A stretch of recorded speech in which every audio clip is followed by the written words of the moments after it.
안녕하세요. 현재 3천여 명의 가족분들이 함께하고 있기 때문에 스포츠 모든 경기 종목을 다루고 있는 베테랑 베터라스입니다. 하루도 빠지지 않고 많은 경기들의 조합픽을 무료로 매일 공유해드리고 있습니다. 참여를 원하시는 분들은 영상 하단 고정 댓글 확인 후 문의 주시기 바라며 구독과 좋아요를 눌러주시면 제 기분이 좋습니다.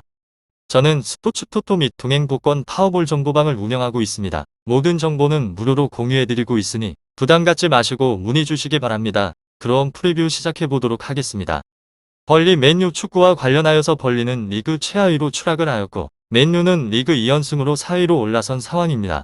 벌리는 휴식기 이후 펼쳐진 첫 경기에서 와포드 상대로 홈에서 무승부를 기록을 하였고 네이션스 컵을 다녀온 코네와 볼프스에서 영입을 한 배우 호스트 등이 모두 출전을 해서 전방에서 위협적인 찬스를 만들었지만 마무리에 실패를 하였습니다. 우드의 이적과 반스의 부상 속에서 벤치 공격수가 없는 상황이기에 레넌과 로드리게스 등이 더 공격적으로 임해야 합니다. 다음으로 맨유는 리그에서는 연승을 달리며 4위까지 올라왔습니다. 그렇지만 휴식기 이후 상황은 그다지 좋지 않습니다. 그린우드가 여자친구 관련된 범죄에 휘말렸기에 전력에서 빠져있는 상황이고 지난 주말 컵대회에서는 하브리그 팀의 승부차기에 패해 탈락을 했습니다. 부상에서 돌아온 포그바를 비롯해 페르난데스와 산초, 호날두와 맥과이어 등 주축 선수들을 모두 출전시켰기에 충격적인 결과였습니다. 그렇지만 월드컵 예선을 다녀온 선수들이 정상적으로 출전할 수 있기에 스쿼드에 문제는 없습니다. 벌리 맨유 이 두 곳에 있어서 맨유의 승리를 보고 있는데 벌리는 웨스트우드의 브라운 1등 중원에서 수비력이 좋은 선수들이 중원 싸움을 가져갈 수 있습니다. 그렇지만 맥토미니와 프레드 포그바가 나설 맨유 상대로는 어려운 경기가 예상이 됩니다. 또한 벤 미와 타코스키 등 탄탄한 중앙 수비와 달리 측면은 다소 불안한 홈팀이기에 레시포드와 산초 등이 빠른 발로 경기에 균열을 일으킬 수 있게 됩니다. 자존심에 금이 간 호날두의 한 방도 기대되는 맨유가 승리를 할 수 있을 것 같습니다. 다음으로 벌리 리그에서는 21호 페페페무무 언제쯤 승리를 할 수 있을지 의문인 곳으로 리그에서 9경기째 승리가 없습니다. 리그에서 1승밖에 거두지 못해서 최하위로 처져 있는 곳으로 홈이기는 하지만 맨유와는 체급차가 제법 나는 상황으로 승점 3점을 가져오기에는 힘들어 보입니다.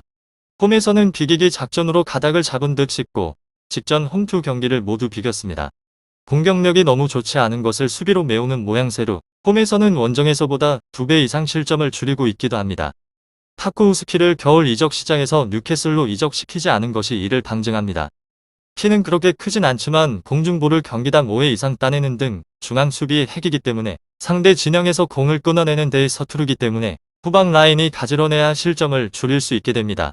벤 및 타쿠우스키 라인이 굳건히 그 역할을 해내는 모양새로 대량 실점까지는 가지 않을 가능성이 높습니다. 벌리 맨유 축구 이곳의 공격력은 기대할 수 없는 곳으로 노리치 울버햄튼과 함께 팀 득점이 20점 이하인 세 팀 중 하나입니다. 롱볼을 극단적으로 사용하는 팀으로 겨울 이적 시장에서 공중볼에 일가견이 있는 베르호스트를 영입한 것도 이와 무관하지 않습니다. 그러나 기본적으로 롱볼과 세트피는 확률에 의존하는 방법입니다. 최근 5경기에서 2득점에 그칠 정도로 빈공에 시달리고 있는 곳이기도 합니다. 측면 자원들도 부상으로 출전할 수 없어서 측면 우회도 마땅치 않습니다. 무득점에 대한 가능성도 높습니다. 결장자는 테일러 구드문드 손 비드라 선수입니다. 다음으로 맨유 리그에서는 4위로 승무승승패 락lig에 적응기는 험난하기만 하다. 미들즈브로에게 120분 내에 승부를 내지 못했고 결국 승부차기로 졌습니다.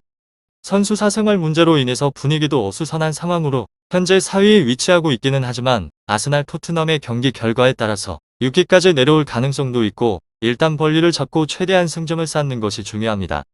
미들즈브러저는 타격이 매우 크기도 하였고 기세를 이어가고자 활용할 수 있는 주전 선수들을 대부분 활용을 했습니다. 결국 주전들의 체력 회복 승리 모두 가져오는데 실패를 해버린 곳입니다. 벌리 맨유 호날두의 PK 실축 산초의 골대 브루노의 미스프 공격 마무리가 제대로 되지 않는 모습으로 공격진의 폼이 많이 떨어진 모습으로 특히나 백업 없이 많은 경기를 소화하고 있는 브루노의 체력 문제는 심각해 보입니다.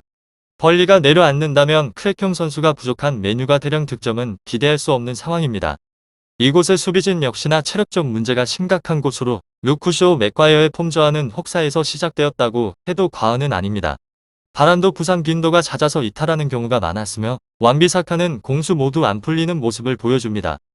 삼선의 퀄리티 문제로 인해서 수비진이 지는 부담이 많다는 문제도 함께 존재를 하고 그나마 맥토미니가 버텨주고는 있지만 맥토미니 혼자 중원을 지탱하기에는 경험도 실력도 부족합니다. 포그바 프레드 등 삼선 자원들이 부진한 것이 치명적인 부분으로 당장은 문제가 없겠지만 후반으로 갈수록 맨유의 발목을 잡을 가능성은 큽니다. 결장자는 텔레스 브루노 카바니 바이 산초 그린우드 선수입니다. 마지막으로 벌리는 리그 21호 최하위이고 19경기에서 1승 10무 8패일 정도입니다. 16골을 넣고 27골을 내줘서 득점이 많지 않으나 그래도 이 정도의 성적을 거둘 실점을 하진 않았습니다. 최근 10경기에서 승리가 없는 곳으로 6무 4패인데 연패를 끊고 그나마 최근 아스널, 워포드와 각각 0대 0으로 비기면서 무승부를 연이어했던 것이 그나마 긍정적인 요소입니다. 그리고 맨유는 22경기에서 11승 5무 6패를 기록 중입니다. 벌리 맨유 축구 잘 알아보시고 좋은 결과 얻어보시길 바랍니다. 스포츠의 정답은 없습니다. 하지만 분석을 한다면 적중할 확률이 1%라도 더해지는 건 사실입니다. 이제 전문가와 함께 하시기 바랍니다. 스포츠 정보는 오직 라스TV. 많은 분들이 저를 찾아주시는 이유는 두 눈으로 보시고 직접 확인하시기 바랍니다. 그럼 영상 여기서 마치도록 하겠습니다.